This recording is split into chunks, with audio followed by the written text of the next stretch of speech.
प्रिय मित्रों, कोई व्यक्ति सबसे ज़्यादा विश्वास अपनी पत्नी पर करता है।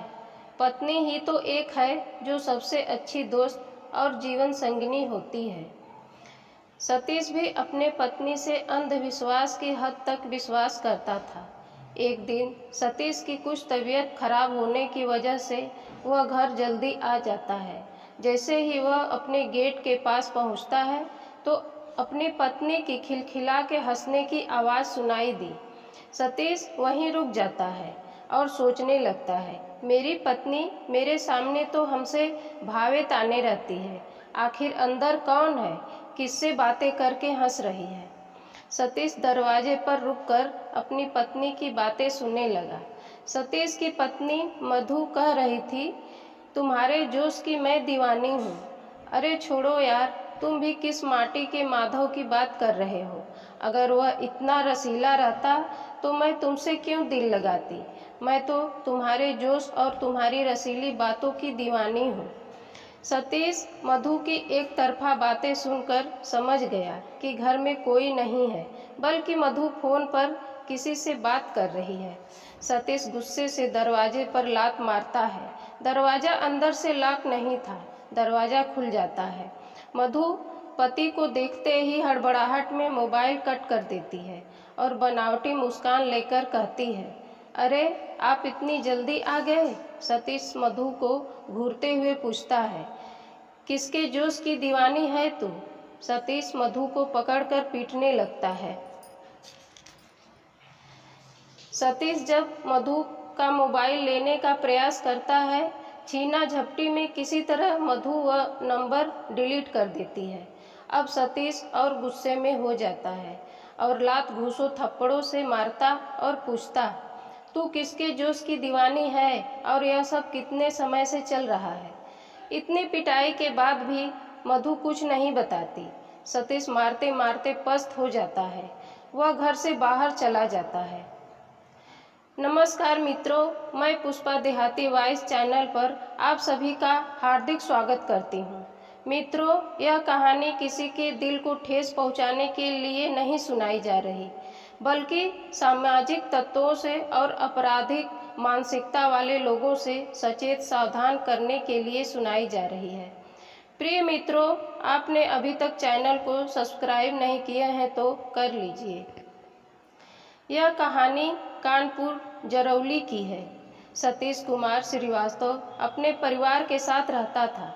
परिवार में पत्नी मधु के अलावा 2 बेटे आयुष और पीयूष थे। सतीश आयुर्वेदिक दवा कंपनी में नौकरी करता है। बाद में वह एमआर बन गया। कंपनी की दवा डॉक्टरों को सप्लाई करने लगा। मधु सतीश की दूसरी बीवी थी। काफ़ी सुंदर और पढ़ी लिखी थी। सतीश मधु की हर तरह ध्यान रखता था। कुछ समय बीतता है। मधु सतीश से कहती है, मैं भी तुम्हारे साथ सप्लाई में चलूँगी। सतीश मना कर देता है। मधु समझाती, हम दोनों अगर करेंगे तो घर में पैसे अधिक आएगा, वैसे भी मैं खाली ही रहती हूँ। फिर सतीश मान जाता है। वह सुबह अपने साथ मधु को भी ले जाता है और कानपुर के सभी वैद्यों से और डॉक्टरों से मधु का परिचय कराता है और मधु को दवा बेचने का तरीका भी सिखाता है। मधु अब सतीश के दवा के काम में हाथ बटाने लगी। सतीश अच्छी कमाई करने लगा। मधु कुछ समय तक पति के साथ काम करती है। उसके बाद वह अकेले अलग डॉक्टरों से मिलने लगी। वह कहती थी, अगर अलग अलग हम दोनों डॉक्टरों से मिलेंगे तो ऑर्डर ज़्यादा मिलेगा। सतीश को यह पसंद नहीं था, पर मधु के आगे उसकी नहीं चली। कुछ समय बीता। मधु ने 2 डॉक्टरों को अपने प्यार में फंसा लेती है और मौज मस्ती करने लगती है। फ़ोन पर ढेर सारी अश्लील बातें करती।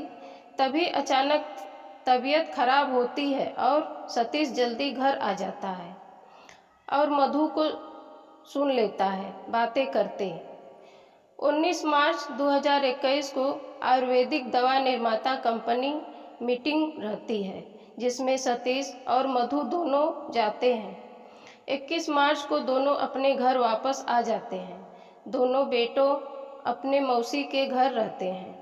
सतीश को किसी काम से अपने पिता के पास गांव जाना था। वह मधु से कहता है, जल्दी से खाना बना दो। मधु सतीश की बातों को अनसुनी कर देती है और वीडियो कॉल पर किसी से अश्लील बातें करने लगती है। सतीश ने मना किया तो वह झगड़ने लगी और गालियां देने लगी। सतीश को गुस्सा आ गया। उसने मोबाइल लेकर फेंक दिया और मधु को धक्का दे दिया। मधु दीवार में लड़ जाती है। उसका सर फट जाता है, खून बहने लगता है। उसके बाद मधु जूता से सतीश को मारती है। जूता उसके मुंह पर लग जाता है। वह और गुस्सा में हो जाता है। मधु को फर्श पर गिराकर गला दबाकर मार डालता है। दिन का समय था, इसलिए लाश ठिकाने नहीं लगा पाता है और एक बक्सा में लाश को रख देता है। अपने बड़े बेटे को मौसी के घर से बुलाकर कहता है, मधु कहीं गई, अभी तक आई नहीं, जाकर थाने पर गुमशुदगी का रिपोर्ट लिखा दो। 2-3 दिन बीत जाता है, लाश हटाने का मौका नहीं मिलता। लाश से बदबू आने शुरू हो जाती है तो बेटों को फिर मौसी के पास भेज देता है। उसके बाद लाश रात में बाहर निकालता है, घसीट के दरवाजे तक ले जाता है, पर लाश की हालत इतनी खराब थी, उसकी हिम्मत साथ नहीं देती। लाश वहीं छोड़कर ताला दरवाजे में बंद करके भाग जाता है।